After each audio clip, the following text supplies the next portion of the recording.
روز شہادت زین العابدین علیہ السلام امام سجاد علیہ السلام، یقیناً اس امام کا دن اور ویسے بھی یہ جو ایام گزر رہے ہیں یہ اسی امام سے ریلیٹڈ ہیں کہ جو گلی گلی کوچہ کوچہ شہید ہوتا رہا۔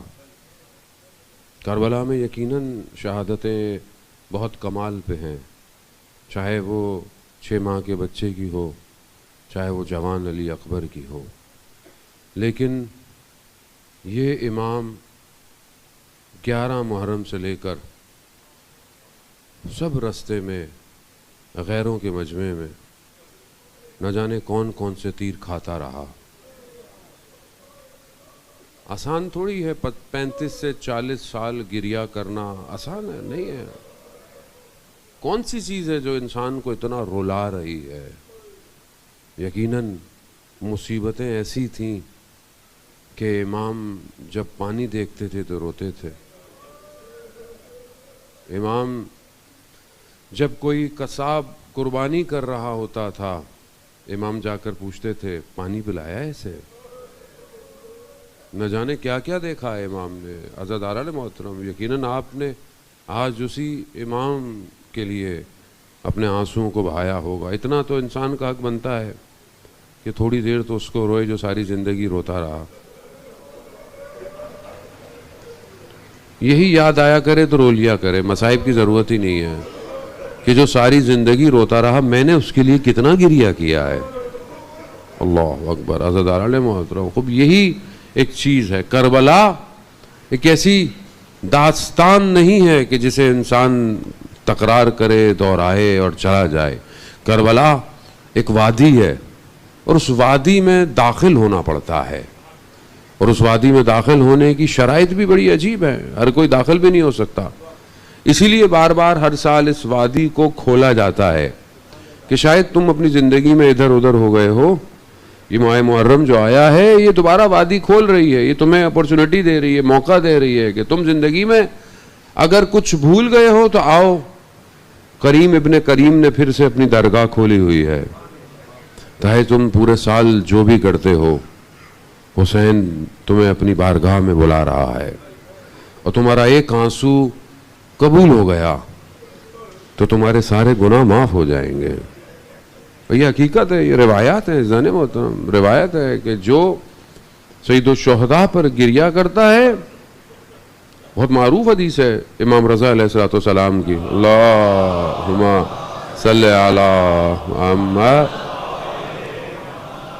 امام جب ماہ محرم آتا تھا، شبیب سے روایت ہے، یبن شبیب، امام محرم کا مہینہ آتا تھا، امام مسکرانا چھوڑ دیتے تھے، سیاہ لباس پہن لیتے تھے اور آ کر بیٹھ جاتے تھے، اور مرثیہ اور جو بہرحال اس زمانے میں شبیب سے کہا امام نے کہ جو گریہ کرتا ہے میرے جد پہ، اس کے چھوٹے اور بڑے گناہ سب معاف ہو جاتے ہیں۔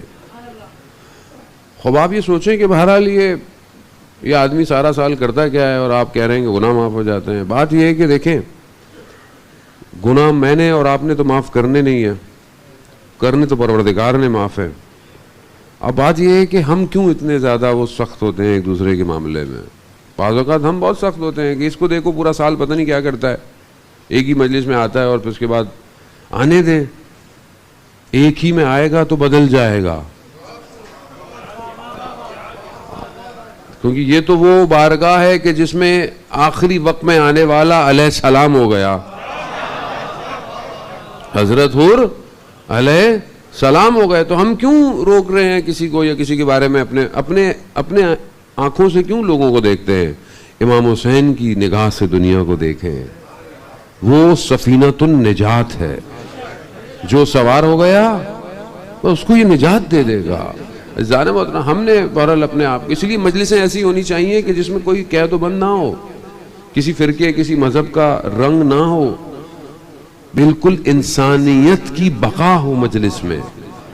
اور آج جو دنیا اتنی پریشان نظر آ رہی ہے، آپ کے سامنے ہے، دنیا بہت پریشان ہے، مختلف مسائل میں گھری ہوئی ہے۔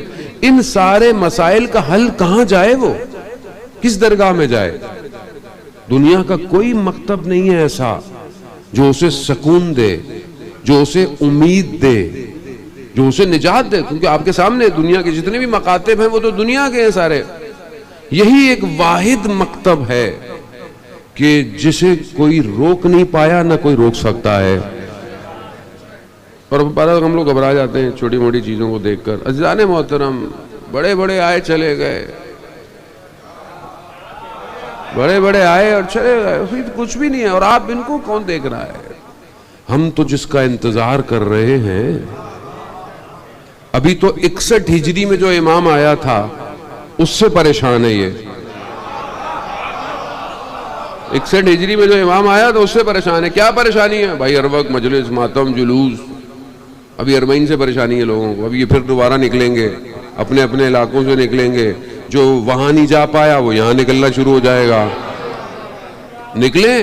عزیزان محترم، کیوں دنیا کو بتائیں کہ جو 61 ہجری میں آیا تھا اس کے لیے اتنے سارے ہیں، اور وہ جو پردے میں ہے جب وہ آئے گا تو اس کے لیے کیا ہوگا؟